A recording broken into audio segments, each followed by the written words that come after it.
Magandang buhay mga kapanalig! Happy Friday morning!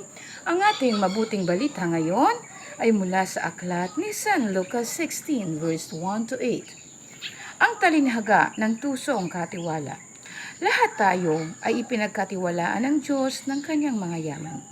Maging ito man ay material o sapat na talento o katalinuhan. Marami sa atin ang magaling sa pagsasalita, sa negosyo, pagkanta, pag-awit, at marami pang iba. Yan ay ang mga bagay na ipinagkaloob sa atin ng Diyos ng walang kabayaran. Gamitin nawa natin ang mga bagay na ipinagkaloob sa atin sa mabuting pamamaraan at hindi yung ginamit nga ay nakasakit naman tayo sa damdamin ng ibang tao.